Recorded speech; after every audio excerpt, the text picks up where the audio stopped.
Hoje nós vamos falar como a palavra de Deus, ela pode nos ajudar quando o assunto é depressão. Depressão é um assunto bastante delicado. Numa época, não muito distante, a depressão ela era associada diretamente a uma falta de espiritualidade ou uma falta de fé. A pessoa está triste, ela está depressiva, ela está deprimida, porque ela não busca Deus, porque ela não tem fruto do Espírito, porque ela não tem alegria, ela está ansiosa porque ela não tem fé.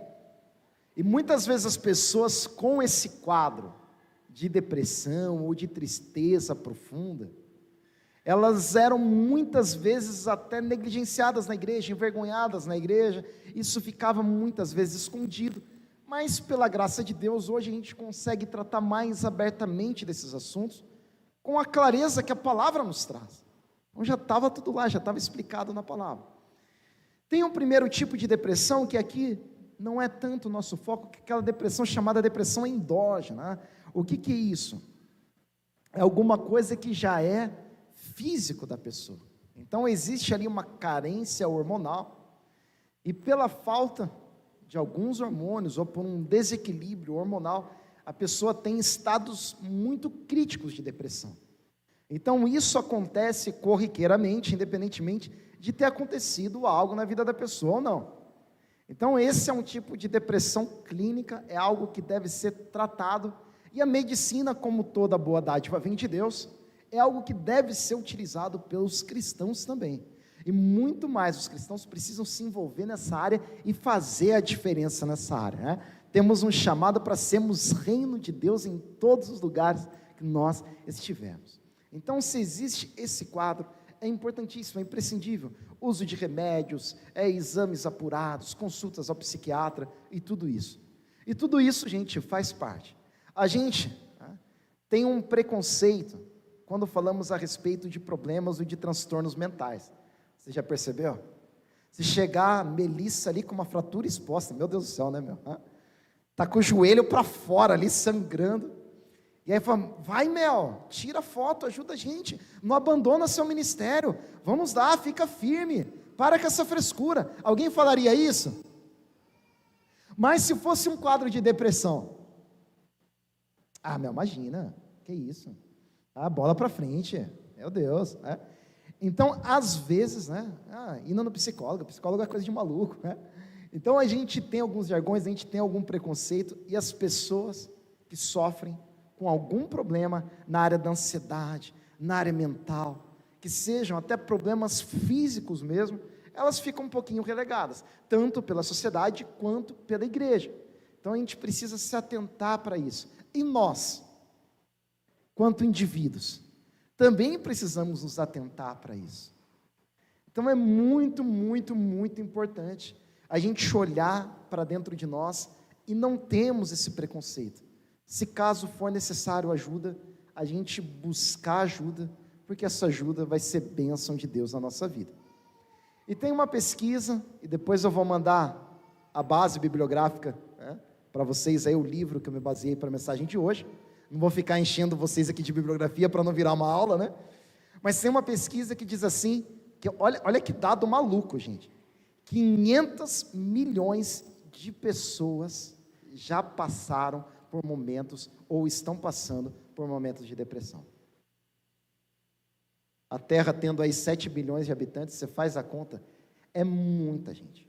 É uma porcentagem bastante alta de pessoas que já enfrentaram ou estão enfrentando problemas ligados à depressão. Então a gente necessariamente precisa falar disso. E como a palavra de Deus pode ajudar? A palavra de Deus, ela pode e ela realmente ajuda. Ela é uma bênção, ela é um bálsamo, ela é algo muito instrutivo para a nossa vida. E a gente vai entender melhor isso em 1 Reis capítulo 19. Antes, no capítulo 18, só fazendo um contexto para vocês aqui, é uma das histórias mais incríveis da Bíblia.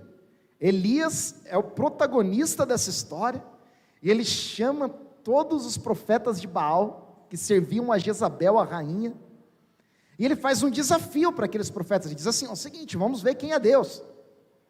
Coloca aí um altar, se o altar de vocês queimar, tudo bem, Baal é Deus.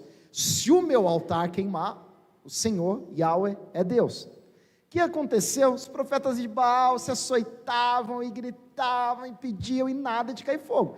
Chega Elias, faz uma oração, gente, se você dá uma olhada na Bíblia, bem curta, não sei se o autor resumiu, mas terminou a oração. Ó, gostaram do efeito? Deu até uma ampliada, né? Foi lá e pegou fogo. Na hora que pegou fogo, Elias se empolgou. Gente, velha aliança, tá? Vamos guardar os contextos aqui. Guardando o contexto, Elias falou: agora a gente vai acabar com os profetas de Baal. Elias levanta a espada, o povo levanta a espada, 400 profetas de Baal são mortos na hora. Vamos acabar com essa idolatria, vamos cortar o mal pela raiz. Elias está feliz da vida, momento áureo da vida de Elias. Depois, o que acontece? Ele fala que vai começar a chover, depois de 3 anos e meio. O que acontece, gente? Chove. Ele fala que não vai chover, não chove, ele fala que vai chover, chove. Depois disso, a gente vai entrar nesse capítulo. Esse herói, né? Imagina, olha a história desse homem. Ora, Acabe, que era o rei, contou a Jezabel, rainha, tudo o que Elias tinha feito e como havia matado todos aqueles profetas à espada. Por isso Jezabel mandou um mensageiro a Elias para dizer-lhe, olha a notícia que vai chegar para o nosso herói aqui, que os deuses me castiguem com todo rigor, caso amanhã, nesta hora, eu não faça com a sua vida o que você fez com a deles. Chega uma ameaça para Elias aqui, vinda por Jezabel. Elias teve medo, guarda isso, Elias teve medo, e fugiu para salvar a vida. Em Berseba de Judá, ele deixa o seu servo, tinha um servo que o acompanhava, ele vai lá e deixa esse servo, agora ele segue sozinho, e entrou no deserto, caminhando um dia, chegou a um pé de giesta, é uma planta pequenininha assim, sentou-se debaixo dele e orou, pedindo a morte. Já tive o bastante, Senhor, tire a minha vida. Não sou melhor do que meus pais, ou meus antepassados, a variada versão. Depois se deitou debaixo da árvore e dormiu. De repente um anjo tocou nele e disse, levante-se e coma. Elias olhou ao redor e ali junto à sua cabeça havia um pão assado sobre brasas quentes e um jarro de água. Ele comeu, bebeu e deitou-se de novo. O anjo do Senhor voltou, tocou nele e disse, levante-se e coma, pois a sua viagem será muito longa. Então ele se levantou, comeu e bebeu. Olha que comida foi essa, gente, tá? Não é o foco da pregação, mas é muito interessante, né? Ele comeu e bebeu, fortalecido com aquela comida, viajou 40 dias e 40 noites. Meu Deus, que nutriente que tinha nesse negócio aqui, né? Red Bull fala que dá asas porque não conhece Reis 19, né? Meu Deus, isso daqui dá um couro no Red Bull. Se o Red Bull te mantém 1 hora acordado, essa comida manteve ele 40 dias sem comer, né? Viajando. Claro que há um milagre de Deus aqui, né? Até que chegou a Horebe, o monte de Deus. Ali entrou numa caverna e passou a noite. E a palavra do Senhor veio a ele. O que você está fazendo aqui, Elias? O que você está fazendo nessa situação? Por que você está nessa caverna? Por que você está aqui? Ele responde, tenho sido muito zeloso pelo Senhor, tenho sido um bom profeta, tenho sido um bom marido, um bom profissional, um bom crente. Os israelitas rejeitaram a tua aliança, Senhor, tenho sido uma boa pessoa, mas ninguém ajuda, viu? Os israelitas rejeitaram a tua aliança, quebraram teus altares, mataram os teus profetas à espada, sou o único que sobrou. Só existe eu de pessoa boa, só existe eu de honesto, só existe eu que faz tudo certo, ninguém me reconhece. E agora também estão procurando matar-me, daqui a pouco nem eu vai ter mais para contar a história. O Senhor lhe disse, saia e fique no monte, na presença do Senhor, pois o Senhor vai passar. Então veio um vento fortíssimo, que separou os montes e esmigalhou as rochas diante do Senhor, mas o Senhor não estava no vento. Aqui é uma grande possibilidade para quem já viu o mover de Deus, quando a gente tiver um vento muito forte, de ser Deus. Olha lá o que acontece, o que abre o mar vermelho, é um vento muito forte, né? Mas não era Deus não. Depois do vento houve um terremoto, lembra quando Jesus morre tem um terremoto, é uma demonstração da presença de Deus, mas o Senhor não estava no terremoto. Depois do terremoto houve um fogo, Lembra do Moisés, a sarça pegando fogo, não se consumiu? Fogo agora é Deus, será? Mas o Senhor não estava nele. E depois do fogo houve um murmúrio de uma brisa suave. Tudo que a gente precisa num dia com 37 graus, não é, igreja? Uma brisa suave. A gente, Senhor, não queremos um terremoto, não, uma brisa suave já vai ser bem bacana, né? Quando Elias ouviu, puxou a capa para cobrir o rosto, saiu e ficou à entrada da caverna. E uma voz lhe perguntou: o que você está fazendo aqui, Elias? Segunda vez, que aparece essa pergunta, não é por acaso. Ele respondeu, o que ele vai responder? Mesma conversa. Tenho sido muito zeloso pela casa do Senhor, Deus dos exércitos, mas os israelitas rejeitaram a tua aliança, quebraram teus altares, mataram teus profetas de espada, sou o único que sobrou e agora estão procurando matar-me. O Senhor lhe disse: volte pelo caminho por onde veio e vá para o deserto de Damasco. Chegando lá, unja Azael como rei da Síria. Unja também Jeú, filho de Ninsi, como rei de Israel. E unja Eliseu, filho de Safate, de Abel Meolá, para suceder a você como profeta. Jeú matará todo aquele que escapar da espada de Azael, e Eliseu matará todo aquele que escapar da espada de Jeú. No entanto, Elias, tem que te contar uma coisa: eu fiz sobrar 7.000 em Israel, todos aqueles cujos joelhos não se inclinaram diante de Baal, e todos aqueles cujas bocas não beijaram. Então Elias saiu de lá e encontrou Eliseu, filho de Safate. Ele estava arando com 12 parelhas de bois, estava conduzindo a 12ª parelha. Elias o alcançou e lançou a sua capa sobre ele. Eliseu deixou os bois e correu atrás de Elias. Deixa-me dar um beijo de despedida, e meu pai e minha mãe, disse, então irei contigo. Vai e volte, respondeu Elias, pelo que lhe fiz. E Eliseu voltou, apanhou a sua parelha de bois e os matou. Queimou o equipamento de arar para cozinhar a carne e deu ao povo, e eles comeram. Depois partiu com Elias e se tornou o seu auxiliar. Então essa história aqui, ela nos ajuda muito a entender, principalmente quando nós olhamos para Elias, não é? Nós não estamos olhando para qualquer um aqui. E nós vemos, na história bíblica, vários heróis da fé passando por momentos que hoje nós classificaríamos como momentos de depressão. Nós vemos Moisés passando por isso, né? Nós vemos Jesus, não um momento de depressão, mas um momento onde ele se angustiou profundamente, chorando, inclusive gotas de sangue. Nós vemos Paulo em momentos de grande aflição, de espinho na carne, de necessidade aguda. Nós vemos Davi gritando em vários salmos: Senhor, quão aflita está minha alma, eu preciso de Ti, Deus. Os meus ossos estão quebrando dentro de mim. Gente, se isso não for uma depressão, se isso não for um sintoma. E nós vemos também heróis mais recentes, Charles Spurgeon passou por depressão, Lutero passou por depressão. Lutero escreve muito sobre depressão. Não tinha essa nomenclatura, mas ele passou por grandes dificuldades aí. E agora nós vemos quais são os sintomas de depressão de Elias. Sabe qual foi o primeiro sintoma? Elias teve, no verso 2, medo. O medo é alguma coisa, igreja, que pode nos levar à depressão. Você começa com medo do seu professor, do seu chefe, de fazer aquela prova, de apresentar aquele trabalho, de iniciar aquela carreira, medo de acordar de manhã, medo de tentar uma coisa nova, medo de ser julgado, medo de ser excluído, e tantas vezes, igreja, um medo é uma porta de entrada para a depressão. O medo, ele é impeditivo. Antes de você fazer alguma coisa boa na sua vida, alguma coisa relevante, alguma coisa que você ama, você já percebeu que sempre antes de fazer alguma coisa que você quer muito, o que você sente? Medo. Você vai falar com a menina que você gosta ali, você é garoto, o que você sente? Medo. Você fala, meu Deus, e se ela me rejeitar? Você vai para uma entrevista de um emprego que você quer muito, o que você sente? Medo. Você está em momentos decisivos, você vai falar em público.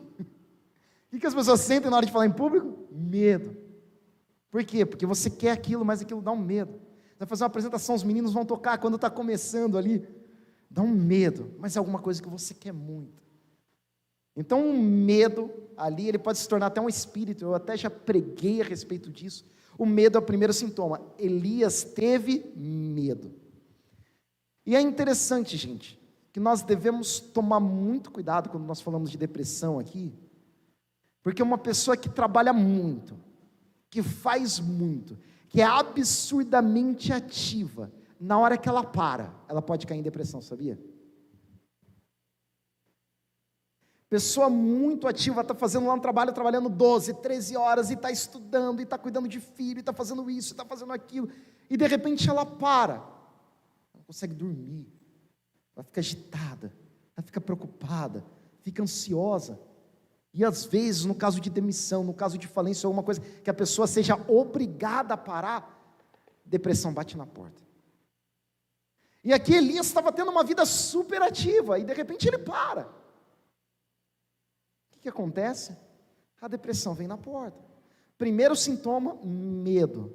Gente, olha só, alguém que ora e cai fogo do céu, como que ele teve medo? Aconteceu com Elias, gente, acontece com a gente. Às vezes não tem muita lógica, sabe?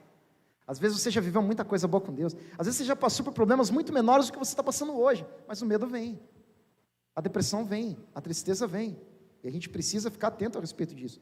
Segundo sintoma que ele tem, isolamento. Ele deixa o seu servo e ele caminha para o deserto. Gente, quem vai para o deserto não quer conversar com ninguém. Ele vai para o deserto porque ele não quer contato. Segundo sintoma que ele tem é isolamento. Gente, isolamento é sintoma de depressão.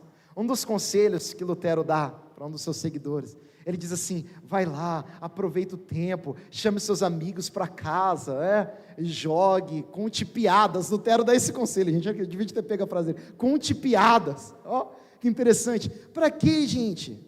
Para a gente não ficar no isolamento. Então, primeiro sintoma, medo. Segundo sintoma, isolamento. Terceiro sintoma, carência de simpatia ou síndrome de perseguição. O que é isso? Está todo mundo contra mim. Medo, primeiro, depois isolamento, depois carência de simpatia. Ou seja, ninguém tem simpatia comigo, ninguém me entende. Poxa vida, não dá. Ninguém sabe o que eu estou passando. Ninguém sofre como eu sofro. Ninguém compreende a minha causa. Síndrome de perseguição. Está todo mundo falando de mim, está todo mundo contra mim, está todo mundo querendo me derrubar. Que é isso, gente? Terceiro sintoma. Qual que era o sintoma de Elias? Gente, só eu faço a coisa certa, cansei de ser o único. Todo mundo morreu. Aí o que Deus vai falar para ele? Ei, Elias, calma, tem 7.000, cara. Não é só você não. Não é só você que me adora não, você não está sozinho não. Não é só você que está passando por dificuldade não, Elias. Terceiro sintoma. Quarto sintoma, e esse daqui, gente, é perigosíssimo. Desejo de morrer. Ainda bem que Deus se nega a atender algumas de nossas orações, não é, igreja? Qual a oração que ele faz? Senhor, me mata, não quero mais, chega, não sou melhor que meus pais. Desejo de morrer. Olha só, gente, grande parte dos suicídios são precedidos por causa da depressão, serotonina. Então, muitos casos de suicídio começaram com depressão. Então, é importante a gente ficar atento para isso. E quinto ponto, último sintoma que nós vemos aqui de Elias, frustração. Eu tenho sido zeloso. Eu sou um profeta zeloso, eu oro, cai fogo do céu. Está tudo funcionando bem. Deus, mas ninguém te segue. Quebraram tua aliança. Um bando de povo ingrato. Não está dando certo esse negócio. Está todo mundo morrendo, eu sou o próximo, hein? Acabei de receber uma notícia ruim aqui, Jezabel está no meu encalço. Não está dando, Deus. Frustração, não estou vendo o resultado do meu trabalho. Eu estou trabalhando para nada. Eu não sei se você se encaixa em alguns desses 5 pontos, ou em vários desses 5 pontos. Mas em nome de Jesus, o Deus que estendeu a mão para Elias e o tirou daquela caverna, é o Deus que está nesse lugar. É o mesmo ontem, hoje e será eternamente. Igreja, não é vergonha passar por isso. Envergonhado é o inimigo, quando ele é derrubado nas nossas vidas. Aleluia. Não significa falta de espiritualidade, porque olha com quem está acontecendo. São coisas da vida, né? No mundo nós teríamos aflições, a gente precisa enfrentar. Como Deus tratou a depressão de Elias? Primeira maneira que Deus trata fisicamente. Como que Deus trata fisicamente a depressão de Elias? Sonoterapia e alimentação. Come e dorme. Elias estava exausto. Elias não aguentava mais ali. Estava cansadíssimo. Esgotamento espiritual também, gente, é pesadíssimo. Você está ali orando por muitas pessoas, se você está diante de um ministério, tudo isso. Eu tocava bateria, toca um pouquinho se me chamarem. Tocava bateria, gente, eu já cheguei a tocar bateria em 2 cultos, a gente tinha 2 cultos seguidos, assim. E cheguei a pregar em 2 cultos seguidos, não sei se 2 ou 3, sei lá. O esgotamento de você pregar e de você dirigir um culto, não se compara ao esgotamento de tocar bateria. Gente, tocar bateria é cansativo. E eu sou gordinho, detalhe. Gente, 2, 3 pregações assim no dia, eu chegava em casa. Meu Deus do céu. 2 baterias, eu chegava cansado, mas ok. Então a gente precisa entender que também há um esgotamento espiritual, quando a gente está em ofícios espirituais, vocês aí, né, que estão liderando, às vezes você está preparando uma célula, você está preparando um conteúdo, ou você vai falar com alguém, ou você vai prestar um aconselhamento, você vai ajudar uma pessoa, e depois daquela ligação você está exausto, você fala, meu Deus, parece que saiu minha energia, o que aconteceu? Então o mundo espiritual, ele esgota bastante. Então aqui Elias tem um esgotamento absurdo. Ele enfrenta 400 profetas de Baal. Ele está ali no holofote de todo Israel. Ele está escrevendo uma história no sentido de ser protagonista dela, que vai ser relembrada por séculos, séculos e milênios. Então ele está cansado. O que Deus faz? Descansa, Elias. Às vezes, meu irmão, olha para a cara do seu irmão aí. Se ele tiver com uma cara que precisa descansar, você dá um toque nele. Às vezes ele precisa descansar. Às vezes você olhou para a cara do seu irmão ali, você viu o seu irmão, você falou, meu Deus, coitado. Descansa um pouco, dorme, relaxa um pouco, tira aquelas férias que estão atrasadas lá. Você precisa, cara. Você não é de ferro não. Você é filho de Deus, mas você não é de ferro, né? Outra coisa, alimentação. Precisa de alimentação, e foi isso. Então Deus vai lá, punha a comidinha para Elias, Elias comia, vai, Elias dorme, aí depois o anjo acordava, dorme, come, opa, agora Elias está se recuperando. Segunda maneira como Deus trata a depressão de Elias, emocionalmente. Deus trata na emoção. O que alguém que está passando por uma depressão precisa? Ela precisa de um terremoto, gente? Não. Ela fala, agora que eu cansei mesmo, meu Deus. Ela precisa ali de um vento muito forte, uma tempestade. Não, o que ela precisa? Uma brisa suave. Deus dá para Elias não o que era usual Deus fazer. Deus dá para Elias o que Elias precisava receber. Olha como é bom ter um Deus assim cuidando de você hoje. Olha como você veio para um lugar bom, onde você tem um Deus que te ama desse jeito, que te dá aquilo que você precisa, não aquilo que você espera. Às vezes a gente espera que Deus fale de um jeito ou de outro, que age de uma maneira ou de outra, e Deus vai lá e nos surpreende, faz algo absolutamente ao contrário, e nesse ao contrário de Deus nós somos curados, libertos, transformados, e esse Deus é incrível, igreja, não é? É muito bom servir a um Deus assim, um Deus que nos surpreende. E no terceiro nível, Deus trata Elias primeiro fisicamente, depois emocionalmente, porque tudo que uma pessoa em depressão precisa é de paz. Então vem uma brisa suave, vem uma paz sobre Elias. E o terceiro ponto, espiritualmente. Deus trata espiritualmente de Elias. 2 vezes Deus pergunta para Elias, ei Elias, o que fazes aqui? O que você está fazendo aqui, Elias? Na caverna.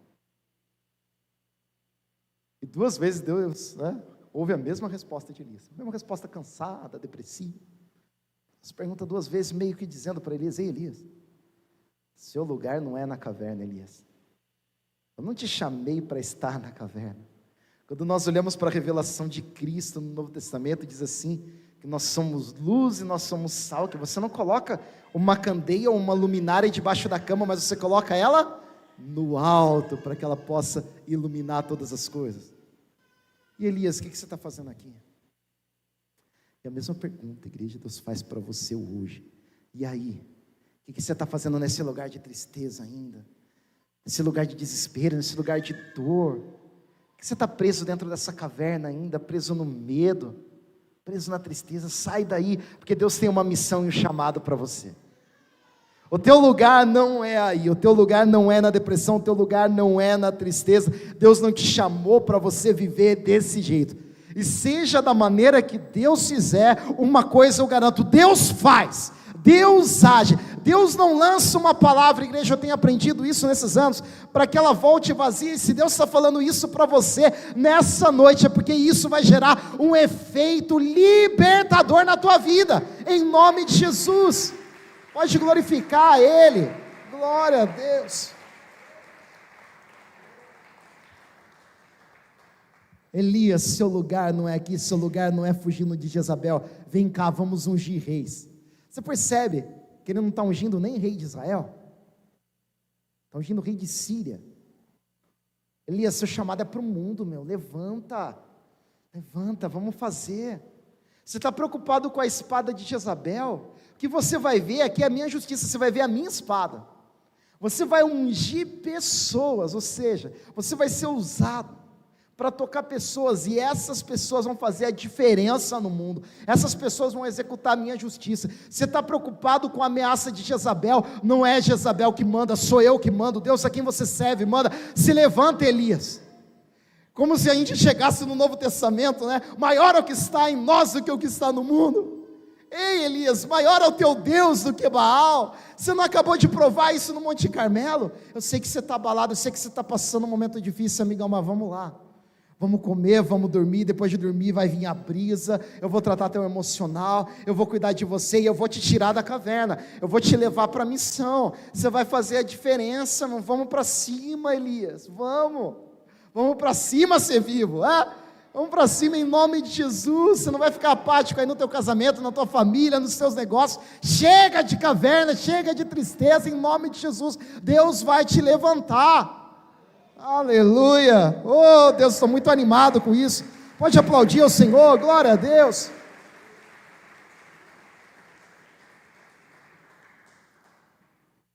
Segunda Coríntios capítulo 12, do verso 9 a 10, traz uma compreensão que ajuda a gente. Olha só, Elias é tocado por Deus no meio da depressão. E o que ele faz no meio da depressão? Ele corre 40 dias, ele unge reis, e ele escolhe Eliseu, ele continua o seu mandato. No meio da depressão, Deus usa Elias com força, com glória. Não é o nosso estado, não é a nossa doença, não é a fragilidade nossa humana que define quem nós somos nas mãos de Deus. Quem define é a autoridade de Deus, é a graça do Espírito Santo em mim e em você. E o que começa a ver aqui, eu quero que você veja aqui, é o poder da graça. Olha só Paulo falando: mas Deus me disse, ele aqui é Deus, minha graça é suficiente para você. O que é a graça? É a manifestação do poder do Espírito Santo, de uma forma que nós não merecemos, gratuitamente. Pois o meu poder se aperfeiçoa na fraqueza. Aleluia. Deus não está esperando o crente super-herói, sabia?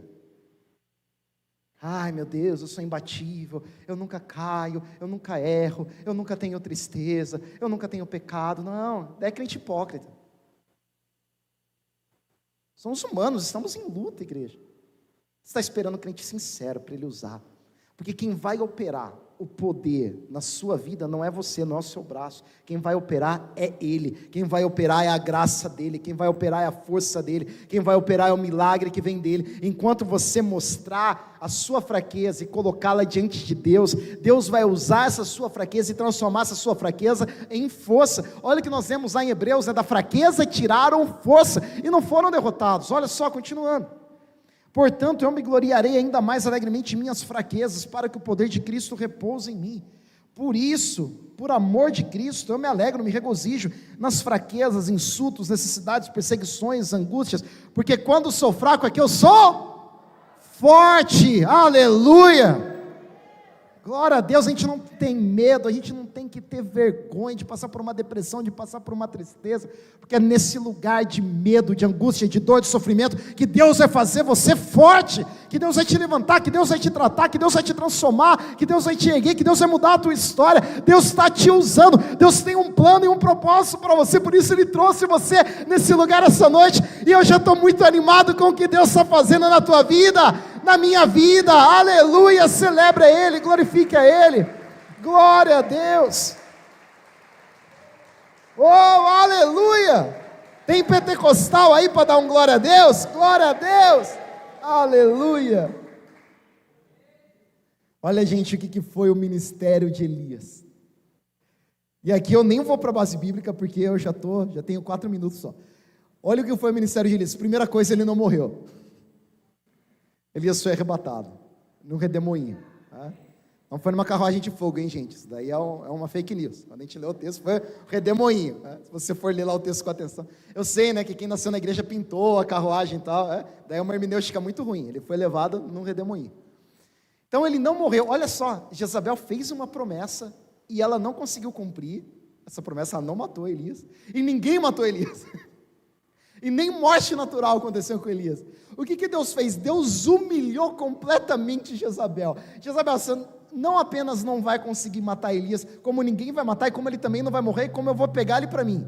E pronto, Deus é Deus. Aleluia. Então esse sujeito que passou por dificuldade, por depressão, ele é alguém que não viu a morte. Foi arrebatado. Está lá junto com o Senhor.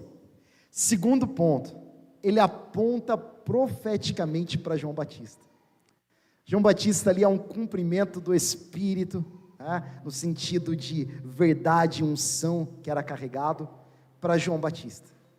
João Batista é apontado como um Elias, como um profeta. Elias aparece no Monte da Transfiguração. Elias vê Jesus no Monte da Transfiguração. Elias, Moisés e Jesus estão lá conversando no Monte da Transfiguração. Que coisa incrível. Esse é Elias. Depois de tudo isso, olha o que ele viveu. E o último ponto. Você crê que Jesus Cristo está voltando? Aleluia. 99,9999% dos teólogos concordam que Elias é uma das 2 testemunhas do Apocalipse. Ministério de Elias. Elias ainda no Apocalipse vai testemunhar a glória de Deus. Aleluia. Que coisa incrível, né? Elias ainda vai aparecer no Apocalipse. A história de Elias ainda não acabou. Olha só. Tiago capítulo 5, verso 16 e 18. A oração de um justo é poderosa e eficaz. E a gente vai orar daqui a pouquinho, que a oração de um justo é poderosa e eficaz. Elias era humano como nós, e nós vemos como ele era humano, né? Era humano, tinha dificuldade, teve depressão, teve dúvida, quis morrer. Era humano como nós. Mas ele orou fervorosamente para que não chovesse, e não choveu sobre a terra durante 3 anos e meio. Orou outra vez, e o céu enviou chuva, e a terra produziu seus frutos. Aleluia. Aleluia. Nós podemos passar por aquilo que Elias está passando. Nós podemos ter dificuldades como Elias está tendo. Mas nós temos o mesmo Deus de Elias. Esse verso, por mais maluco que pareça, está dizendo o seguinte: uma boa e sincera interpretação. Se Elias orou e era justo, e era humano como você pode orar e ter o mesmo resultado que Elias. Oh, Jesus! Aleluia! Parou para pensar nisso? Gostaria que você se levantasse. Aleluia! A gente vai terminar lendo o Salmo 145 aqui, a partir do verso 14. Glória a Deus! Aleluia! Aleluia! Muitos serão levantados. Eu já estou sendo levantado, já estou sentindo essa palavra entrar em mim. Aleluia! Como eu preciso, como eu também preciso. Como eu tenho meus momentos de dificuldade também. Não é? Todos nós. Salmo 145, a partir do verso 14. Oh, aleluia! O Senhor sustenta a todos os que caem. O Senhor sustenta a todos os que caem e levanta a todos os abatidos. Olha que palavra boa. O Senhor sustenta todos os que caem e levanta todos os abatidos, aqueles que estão em depressão, aqueles que estão em dificuldade, aqueles que estão em dor, que estão em desespero. Deus te levanta. Os olhos de todos, Deus espera em ti e lhes dá o seu mantimento ao seu tempo. Assim como Ele alimentou Elias, Ele alimenta eu e você. Aleluia. Abres a tua mão e fartas os desejos de todos os viventes. Justo é o Senhor em todos os seus caminhos e santo em todas as suas obras. Perto está o Senhor de todos os que o invocam, de todos os que invocam em verdade. Vamos invocá-lo. Ele cumprirá o desejo dos que o temem, ouvirá o seu clamor e os salvará. O Senhor guarda todos os que o amam, mas todos os ímpios serão destruídos. A minha boca falará o louvor do Senhor, e toda a carne louvará o seu santo nome, pelos séculos dos séculos e para sempre. O Senhor vai te levantar, o Senhor vai te erguer, o Senhor vai te curar, o Senhor vai dar solução para você. E quando você se levantar, você vai louvar e adorar o nome do Senhor pelos séculos dos séculos, por toda a eternidade. Senhor, nos levanta, Pai, nos erga, Senhor, essa noite, para que possamos assim te adorar, para que possamos, Deus, sair de toda a situação de medo e de dor, e possamos, Deus, exaltar e glorificar o teu santo nome. Aleluia, Jesus, glória a Deus, amém, Senhor, aleluia.